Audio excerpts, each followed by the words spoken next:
breaking news right now on KCAL9 News at 4. Now breaking news happening in Seal Beach, where there's a massive traffic backup on the 405 freeway at the height of the afternoon commute, where a car has been crushed under a big container. KCAL9's Desmond Shaw is live overhead in Sky 9 with more on the situation there. Des. Well, Juan, some good news here as that crushed vehicle and the big rig that had crushed the vehicle both just got uprighted and towed off the freeway about 30 seconds ago. So you see CHP here, they're taking their final measurements for their investigation. This was a really serious crash that happened back in the noon hours southbound 405 past the 605, but you see only a couple of lanes are open. Right now, it's unclear how many people were injured. That vehicle was crushed pretty bad, but fortunately, no one died in this crash. But boy, this southbound 405 is just a disaster. And there you see 7th Street coming out of Long Beach as well. Absolutely horrific. It has had a chain reaction effect on the southbound 605 as well. Of course, this has to be happening on a busy Friday afternoon getaway drive. So lanes should hopefully be reopening shortly here, all lanes, but it's going to take hours for the southbound 405 to get back up to speed. Live in Sky 9 overhead, I'm Desmond Shaw. Juan, back to you in the studio. What a mess out there, Desmond. Thank you. Well, we have more traffic troubles to tell you about this afternoon. There's a big backup on the 5 freeway in Burbank. 4 lanes on the northbound side are closed at Buena Vista because containers fell off a big rig into lanes. The CHP says one of those containers was filled with lithium batteries and it caught fire. Burbank's fire's hazmat team had to hose them down, but we're told nothing spilled out, luckily. Lanes are expected to be closed until at least 5 this afternoon. Now to this. 2 people tried to rob a man in the middle of West Hollywood this morning. Then they hit him with their car. This all happened just after 9 on Sunset Boulevard near North Weatherly Drive, not far from the Roxy. Security video from the scene shows one of the suspects with a gun approaching the victim in a back parking lot. The victim tries to get away, but the suspect chases him. The second suspect, in a dark-colored 4-door sedan, later hits the victim with the car. The driver then gets out of the car, approaches the victim, and the two struggle. After a few moments, the suspect robs the victim, runs back into the car, and takes off. That victim was rushed to the hospital. We do not know his condition right now. Officers are now trying to track down those 2 suspects. Now to the final days of the LA mayor's race. It will be filled with campaign events all across the city. Rick Caruso and Karen Bass are making their cases to voters. KCAL9's Jeff Nguyen is live in downtown LA. And Jeff, needless to say, this race is really tightening up. Yeah, and as we head into this final weekend before Election Day, the candidates for mayors have very tight schedules. They both know that voter turnout is key because this race is simply too close to call. Now that we're tied, every vote counts. The poll that really matters is the poll on Tuesday. There is cautious optimism on both sides following the latest poll from UC Berkeley's Institute of Governmental Studies and the LA Times. In the race for LA mayor, it's a toss-up between Congresswoman Karen Bass and billionaire developer Rick Caruso. There's a ton of momentum behind the campaign, and we are tied. And that's what we're seeing in ours, and every vote counts. Considering that Mr. Caruso has spent almost $100 million in his campaign, I am happy with where we are. Caruso has managed to close a 15-point gap in the last month, partly by appealing to Latino voters. The Latino vote is 50% of the city, and it's an important part of our city. It's an important part of our city's future. It's an important part of our city's past. And they also don't feel heard. They feel underrepresented. 32 years ago, I started an organization in South Central Los Angeles that was built as an African American and Latino organization. One of Bass's main talking points has been the protection of abortion rights. The message of today is, and the message of yesterday and the day before, is that I am the only Democrat running in this race. Pro-choice Democrat. Caruso says his family has supported Proposition 1, next Tuesday's ballot measure to create protection for reproductive freedom in California's Constitution. We've contributed, I think, to date about $1.3 million supporting the effort to get Prop 1 passed. It's something very important to us. We're all pro-choice in our family. In the last couple of weeks, Bass has spoken critically of Caruso, calling him a liar for registering as a Democrat right before the launch of his campaign. Mr. Caruso, in his $100 million spend, probably $40 million has been spent attacking me. My commercials are in her words. The Scientology commercial is in her words. We don't say anything on it. And both campaigns held more than a handful of events today in their last effort push to get out the vote, and you can expect them to do the same all weekend long. Reporting live in downtown Los Angeles, Jeff Nguyen, KCAL9 News. Juan, we'll send it back to you. All right, Jeff, thanks for the very latest out there. Hundreds more vote centers will open across LA tomorrow. That will give voters plenty of time to cast their ballots before Tuesday's election, even over at Ultimate Health Service locations, including this one right here in Commerce. It's an effort by the Medical Center to reach out to thousands of Latino voters in Southern California with its My Vote, My Health campaign. Ultimate will have bilingual voter education materials and outreach activities available to make the process easier. There are also ballot drop boxes right there on site. And you can learn more about all the races, the candidates, and the propositions. Just check out cbsla.com/voters guide. There you'll find all the information you'll need leading up to Election Day. Then on election night, join us for Southern California's most in-depth and up-to-the-minute coverage. Our coverage will begin at 7 p.m. Tuesday with the top national, state, and local races, plus analysis of what this all means. Again, that's Tuesday right here on KCAL9.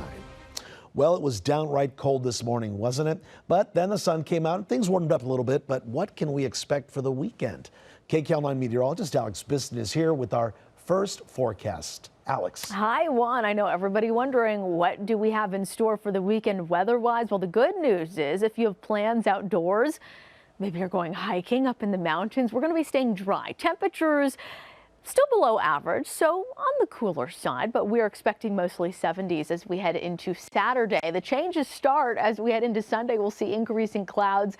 Temperatures start to drop. That's all ahead of a storm system that is expected to bring us a little bit more rain, mountain snow, strong winds as we head into next week. Let's go to Van Nuys, where temperatures currently in the lower 70s. We've got a mostly clear sky. Again, a few clouds overhead, a few high-level clouds, but those changes coming quick as we head into next week. So we will talk details in your extended forecast coming up soon. For now, on back to you. All right, Alex, sounds good. Thank you. Racial slurs and threats hurled at a 13-year-old student. A mother says this all happened at Nobel Charter Middle School in Northridge. Only on KCAL9 now, that mother is telling her story to our Rachel Kim. Basically, a woman told her that she was going to stab her and kill her and leave her on this sidewalk to die. So that's what happened to my baby. Tia doesn't want her last name used, but she wants to share what happened to her 13-year-old daughter at Nobel Charter Middle School Thursday afternoon. Her daughter says she was the target of several racial slurs by another 13-year-old female student.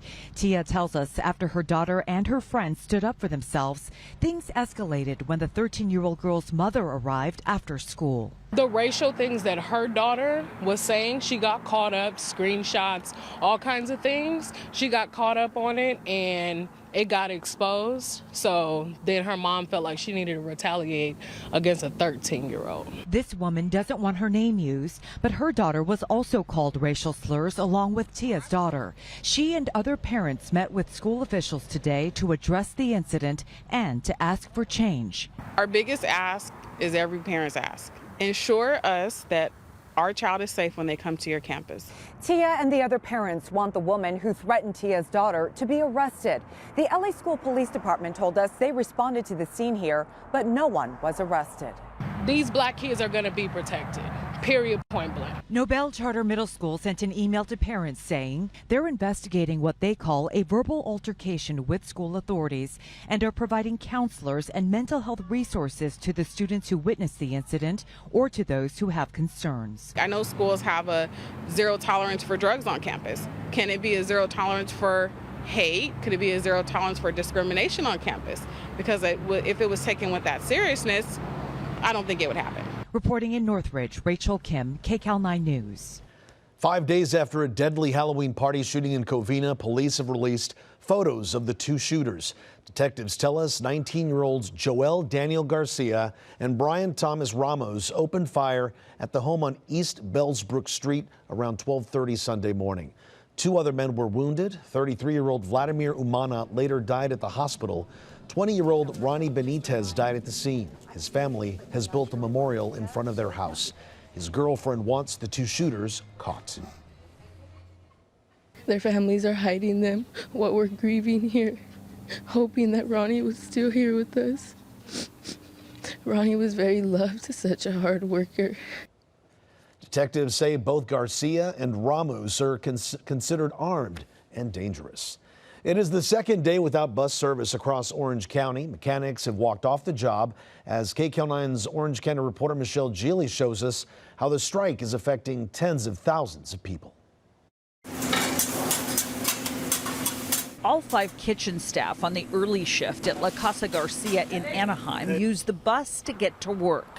So the strike is causing big problems. I need a ride, or I need to pay too much for the Uber, you know, or I need coming walking, me coming late for my work. Orange County employees are scrambling to get rides. Otherwise, they must walk long distances or use expensive rideshare services. Zenon Vicente is a busboy. This situation is a big problem for everybody, but we spend more money using the rides like Uber, Lyft. Frank Garcia has made an offer to his workers to help them out. They're here to work because they're good workers that I got.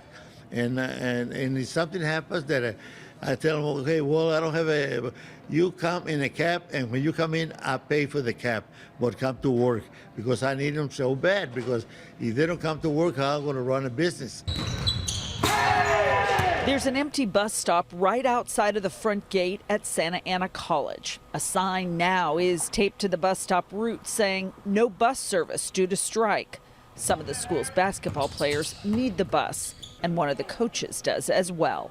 I take the bus. I was late this morning because I was sitting at the bus stop and somebody said there's no buses. I didn't even know it was on strike, so I had to wait for a ride.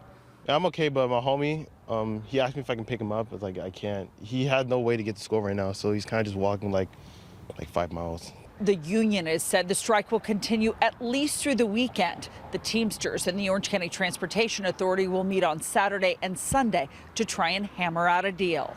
In Santa Ana, Michelle Geely, KCAL9 News. Just a few more days of all those election commercials and flyers. Still ahead right here, the big dollar campaigns breaking records. Plus, frustration flying high in Van Nuys, where dozens of planes take off every day. The push to help ease the problem. Then a double whammy for children's hospitals, the flu and RSV. See how they're handling the surge in patients. And Elon Musk starts the mass layoffs at Twitter, but some workers are fighting back. That story is next. The LA County Arboretum in Arcadia was evacuated today because of bears.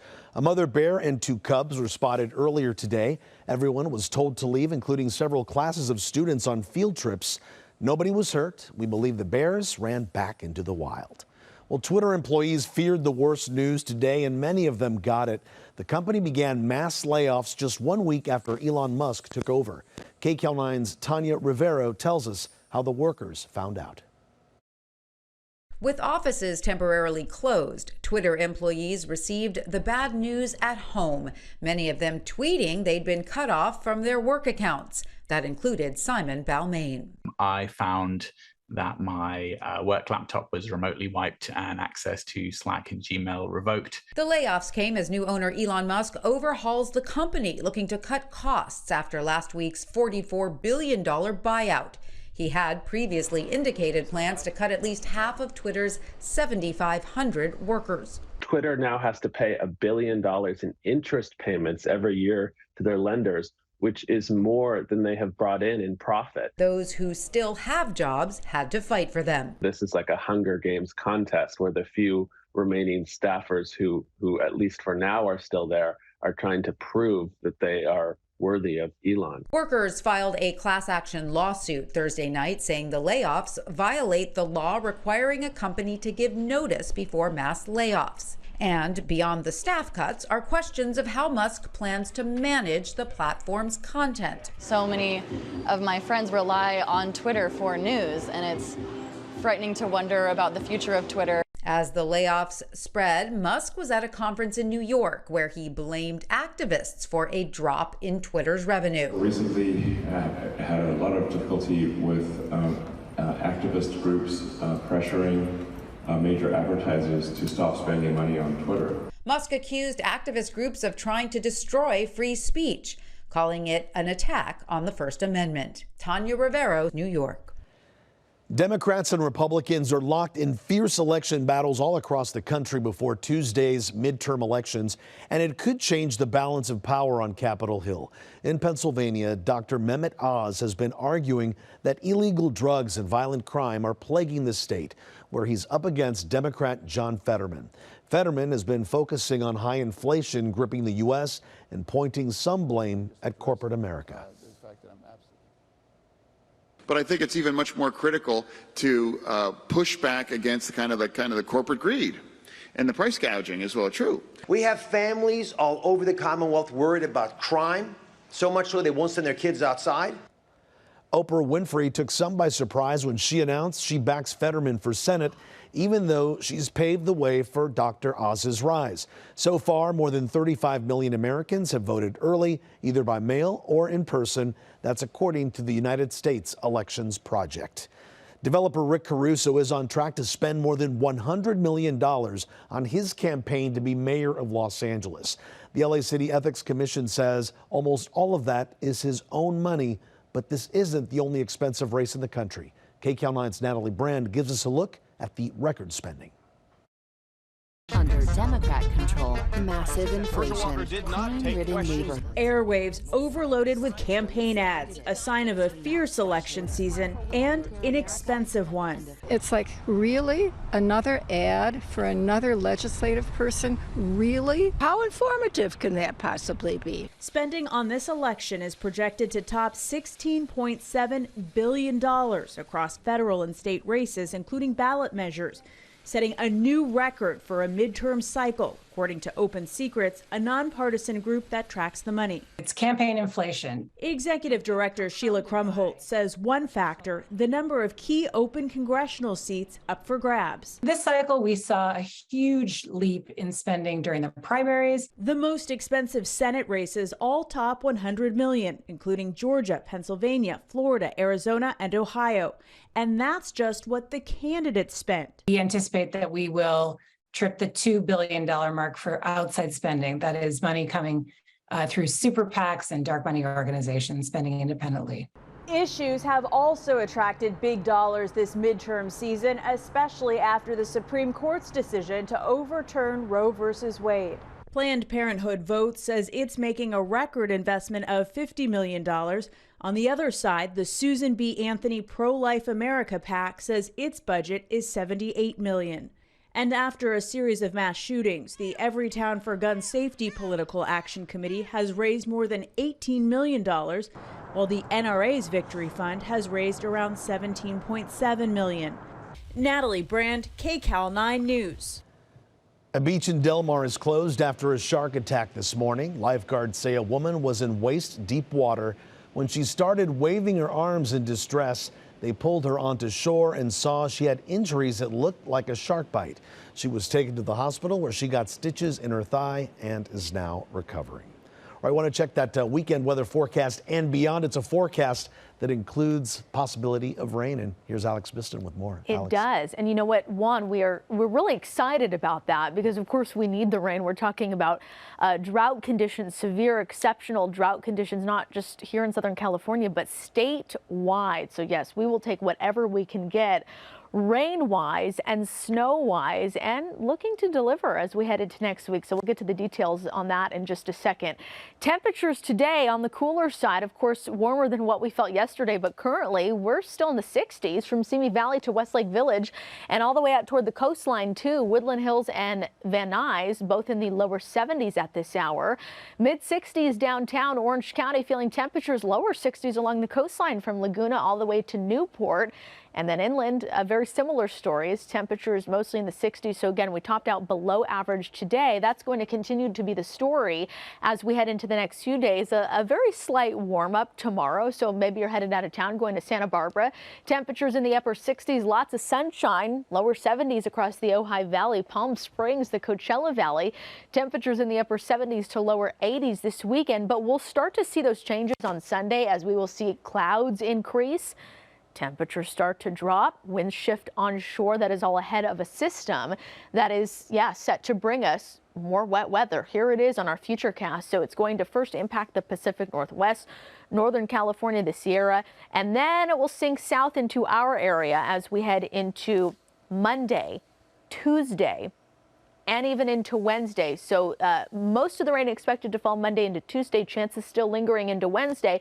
And we're not just talking rain. Again, mountain snow up in the San Bernardino County mountains, Riverside, as well as Los Angeles and Ventura County mountains. So we could even potentially see some travel issues through some of the major mountain passes as we head into early Wednesday. Of course, this is something that we will continue to monitor. Otherwise, as we head toward the end of the week, Thursday, well, we start to dry out. Temperatures warm up by just a few degrees, but for the most part, quite cool here on the 7-day forecast as temperatures sink into the 60s with an increasing chance of rain. Monday, Tuesday, chances continue into Wednesday. We dry out Thursday and Friday, but again, temperatures still on the cool side. So we will be going from 70s this weekend across the Inland Empire to 60s heading into this upcoming week. Juan, back to you. Alex, thank you. An honor that was very necessary ahead. Salt and Peppa finally have a permanent spot in Hollywood. And we've never had a lottery jackpot as big as we do right now. How much the Powerball jackpot is worth? Up next. The Powerball jackpot continues to grow to a nearly unbelievable level. It's already at $1.6 billion. That's the highest lottery prize ever. If you manage to beat the odds and be the only winner and you choose the cash option, you'll actually get $782 million after federal tax withholdings. And then, of course, there are more taxes to be paid. Nevertheless, still more money than you probably imagine you'd ever see in your lifetime or ever need, right? The legendary hip-hop duo Salt and Peppa now have a star on the Hollywood Walk of Fame. Cheryl James, known as Salt, and Sandra Denton, who goes by Peppa, are credited with bringing fashion and femininity to hip-hop. Some of their biggest hits include Push It and Shoop. The group has sold millions of albums. In addition to the star, today was named Salt and Peppa Day in Hollywood. From the women who came before us that are here, like Sparky D and Shantae, to our peers and all the strong women who endure so much in this industry, but keep on pushing it. I am standing here receiving our star at the Hollywood Walk of Fame. I mean, I am so honored. I'm so happy because it's over 37 years after that we are standing here. Wow, 37 years. If you're curious, the star is located next to rap star Missy Elliott's star over at 6212 Hollywood Boulevard, real close to Amoeba Music. And don't forget to check out The Lot tonight, Hollywood in half an hour. We have a new episode dropping tonight at 7 on CBS News Los Angeles. Go to KCAL9.com or watch channel 405 on Pluto TV. Again, that's at 7 p.m. A sports rivalry not on the field but in the parking lot. Later in this newscast, how one part of a town is bracing for two big games tomorrow. And flu hospitalizations are way up. Ahead, what the CDC recommends to protect you and your children. But coming up next.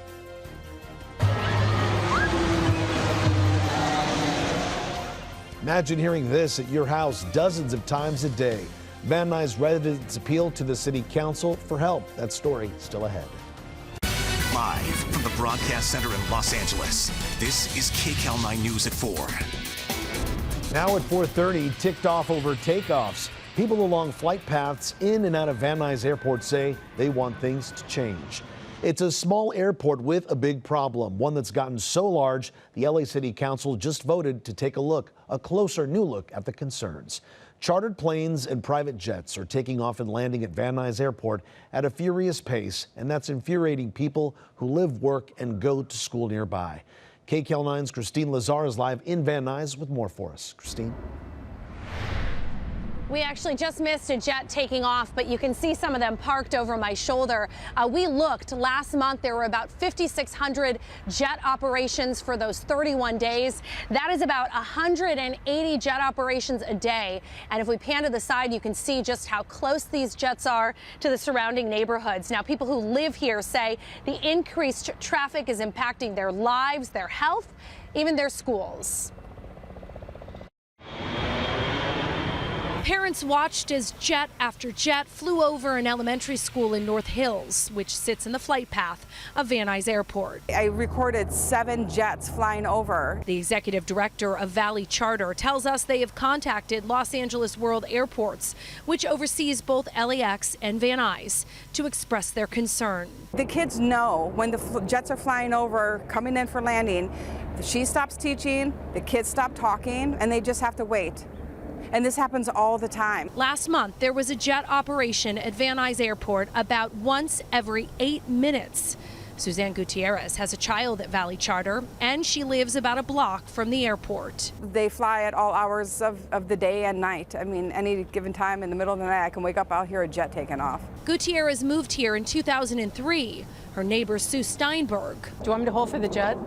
No. Moved in back in 1986. She says Van Nuys is not the same airport she knew back then. I liken it to, it's like you had a cute little garden lizard in your backyard. Well, now we have Godzilla. Bringing with it more noise and pollution. It's really nice that that's convenient for the rich and famous to fly in and out of Van Nuys Airport. But you know what's really inconvenient is not being able to breathe. Safety is also a concern. Since Van Nuys is a general aviation airport, there is no TSA. Anyone in the public can buy a seat on a chartered flight if they can afford it. If you wanted to, for a mere $50,000, you can rent a jet and go to Hawaii. Well, guess what? Nobody checks your baggage. Since there's no TSA, there's no metal detectors. Residents want the city to research ways to lessen traffic and boost safety at the airport. I don't want to see the airport closed. That's not what we're saying. But it's overgrown its location. That never should have happened. They never should have allowed this many jets in and out of here. Now, I did reach out to Los Angeles World Airports or LAWA, and they sent me a statement, and a spokesperson says it is actively engaged with community groups, the FAA, neighborhoods like this, and private pilots to try to minimize the impact of the airport. LAWA also pointed out that those chartered flights that we were talking about there, they are allowed by the FAA. In Van Nuys, I'm Christine Lazar. Back to you guys in the studio. All right, Christine, thank you. More now on those bears that were seen earlier today at the LA Arboretum in Arcadia. Well, apparently they're still there. KCAL9's Desmond Shaw live overhead in Sky 9. Des? Well, we're on the south side of the LA Arboretum here off of Baldwin Avenue, and you can see wildlife control here on the scene. It looks like the Arcadia Fire Department was here as well. So they believe the bears are somewhere inside these trees. It's a mother bear and her 2 cubs, and they're trying to decide what to do. There was an idea they were thinking maybe they could scare the bears back to the wilderness, but why not show you that's a really long way. I mean, we're in Friday rush hour traffic. They would have to cross several very busy streets like Foothill Boulevard, possibly the 210 freeway as well. So I have to imagine that they're going to try to tranquilize these bears and then move them back towards the San Gabriel Mountains. But in the meantime, it's, well, kind of a standoff situation. The LA Arboretum had to be evacuated earlier, but no one has been injured in this incident. Juan, back to you now in the studio. All right, that's good to know. Desmond, thank you. LA city leaders are working to clear out more RV encampments and get people into safer housing. They want the RV pilot program expanded because it's already shown to be successful. People living in RVs have voluntarily moved into interim or permanent shelter while receiving incentives to trade in their vehicles to be disposed. 20 RVs have been removed just from our streets, 25 individuals housed, with another 12 awaiting placement, and additional RVs that will be disposed of as a result of these efforts. And so I'm incredibly grateful for the partnership that we've had with these agencies to help figure out a new pathway and a new course going forward. The RV pilot program will be expanded into hot spots throughout the Northeast San Fernando Valley. Hospitalizations on rates for the flu are the highest they've been in a decade, and that's the same time there's a surge in the respiratory virus RSV. KCAL9's Dina Demetrius tells us some hospitals are having a hard time keeping up. Cook Children's Hospital in Fort Worth, Texas is slammed with so many cases of RSV it activated an internal disaster code. The sheer volume of kids that we are seeing is just unprecedented. The respiratory virus also triggered a health emergency declaration in Orange County, California. It's the younger children that typically are more impacted. RSV is a common virus that usually causes minimal symptoms such as a cough or scratchy throat, but it can be severe in older adults and infants. Their tiny little airways can get plugged with the mucus that's created by the infection, and then they need assistance to breathe. The CDC says the increase in RSV comes as COVID continues to circulate and flu hospitalizations are at their highest in 10 years. Because of COVID restrictions, these children were separate. The virus couldn't find us. Now that they're all together again, the virus can spread readily. Dr. William Schaffner, an infectious diseases expert at Vanderbilt University Medical Center, says parents should be alert, particularly with very young children. If they stop feeding, stop taking fluids, look lethargic and sick, and certainly if they have any difficulty breathing, contact your healthcare provider. He and other health experts say vaccination against the flu and COVID is the #1 way to protect children. In Los Angeles, Dina Demetrius, KCAL9 News. Still ahead, some good and bad news about the economy in the newest jobs report. Plus, unexpected fallout after the decision by Adidas to end its partnership with Yeezy. Then, a crime caught on video. The suspect caught red-handed, or at least red-winged. In business news, a mixed jobs report. The Labor Department says the economy added 261,000 jobs last month, but the unemployment rate went up to 3.7. Analysts say as the economy starts slowing down, there won't be as many job openings. After the report was released, stocks rallied, closing up, but finished the week lower. The Dow gained 402 points, the Nasdaq was up 132, and the S&P 500 added another 51 points. Fallout from the anti-Semitic rants of the rapper formerly known as Kanye West is hitting workers hard at a small shoe manufacturer. Okabashi had to lay off 2/3 of its workers after Adidas ended its multi-million-dollar partnership with Ye's Yeezy brand. The Georgia company, known for its sandals, also made some of the shoes for Adidas. It says it simply doesn't have enough orders to keep the workers busy.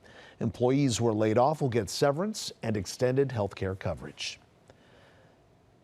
Two kinds of football, two packed stadiums, all in one day down near the Coliseum. Where will all the fans park? What you need to know ahead. I'm Jim Hill. Coming up in sports, the Chargers will be shorthanded once again on Sunday when they take on the Falcons in Atlanta. We'll have the details on that and more when I come back later in sports. If you thought LA traffic was bad on a normal day, just wait until tomorrow afternoon around downtown LA.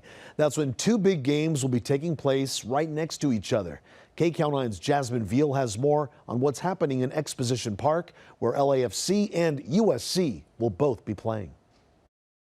Here we go, Trojans. That's right. The Fuman family arriving in LA to watch their alma mater, USC's homecoming game Saturday at the Coliseum against Cal. We trekked all the way from San Francisco, Marin County, California, to just come and watch because there's nothing like being at a USC football game. They and 55,000 others coming to the 7:30 game. Fight on! But these fans will be fighting traffic too. That's because a few hours before kickoff, Zach Kenworthy will be here at work for the MLS Cup game at 1 o'clock. 22,000 soccer fans filling the Bank of California Stadium right next door to the Coliseum. Have not been in a situation where we've had two major events going on simultaneously, just a few hundred meters apart, basically. So yeah, it's an unusual one. Because the games are falling on the same day, Kenworthy and the thousands of soccer fans coming to watch the MLS Cup can't park here.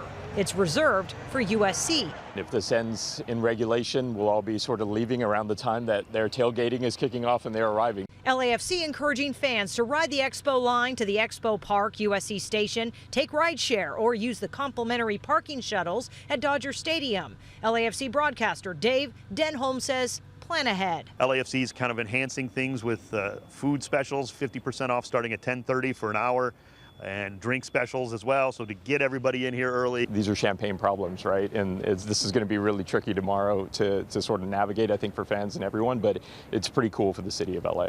So Trojan fans are being told to arrive here and tailgate at 1 o'clock during that LAFC game or after 5 p.m. By the way, an exciting time, though. The LAFC making it to the MLS Cup for the first time in club history.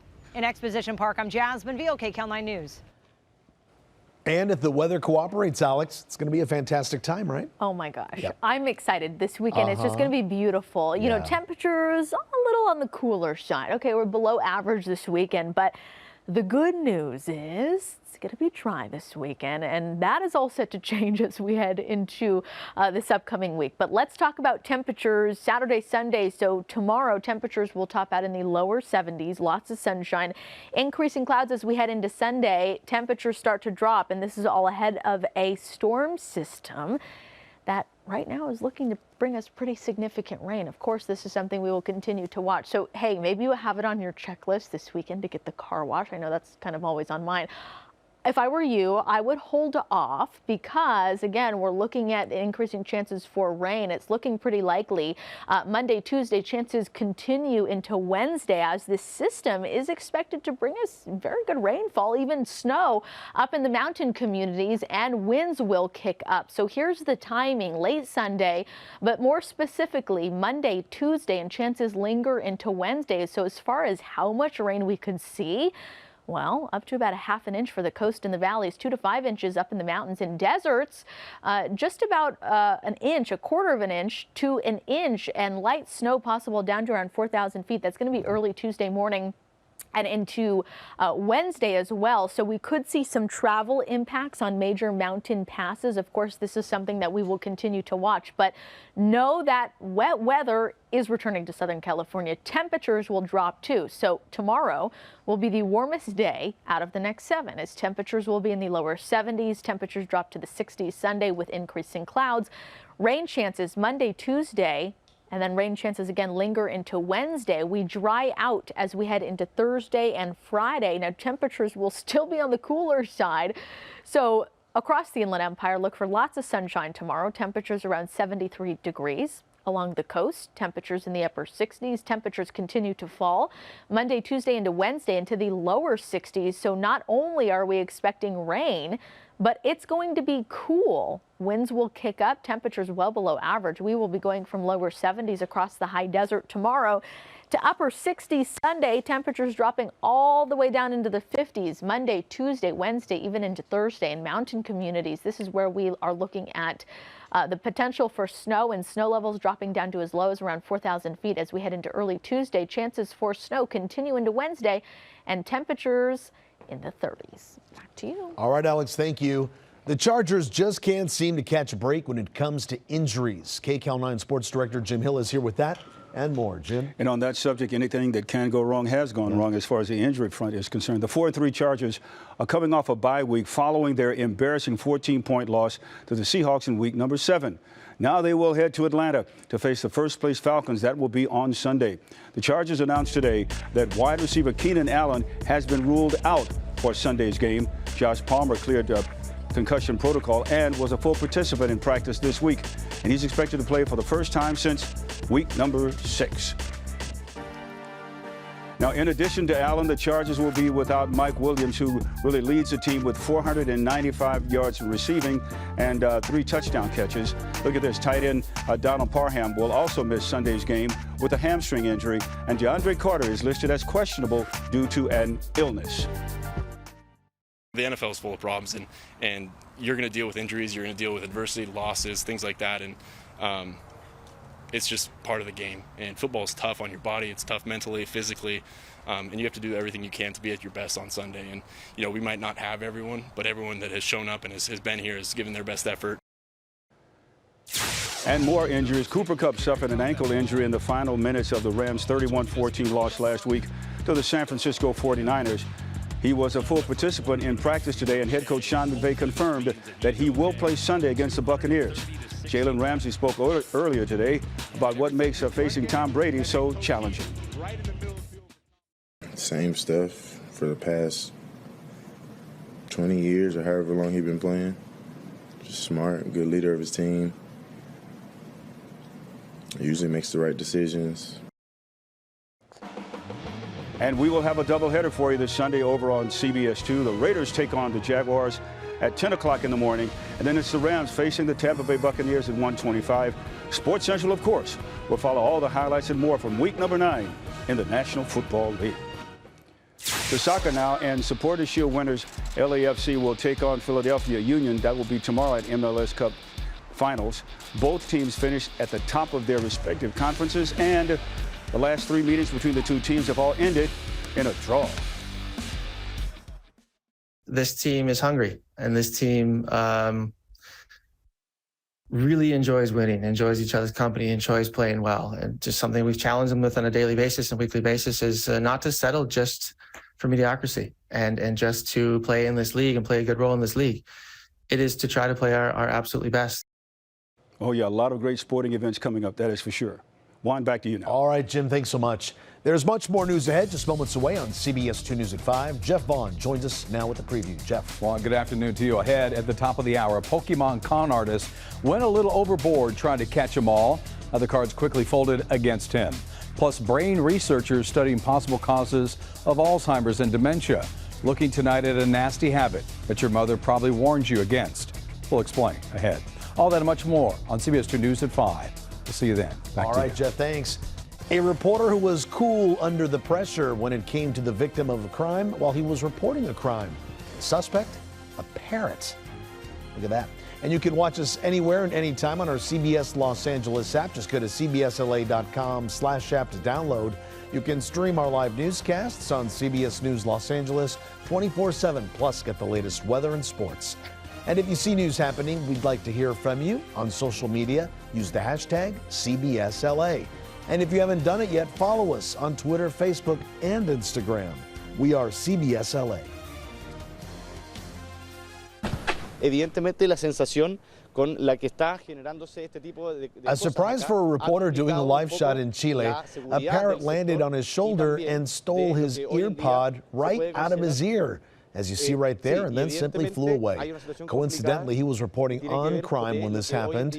No word on what charges the parrot faces if he's caught. The photographer later found the AirPod in the grass. Thanks for watching KCAL9 News at 4. Our next newscast just moments away on CBS 2 News at 5. We're always on CBSLA.com and streaming on CBS News Los Angeles. We'll see you again for more news tonight. CBS News Los Angeles and KCAL9, 2 stations combined for more news wherever, whenever. Streaming on the CBS News app and Pluto TV.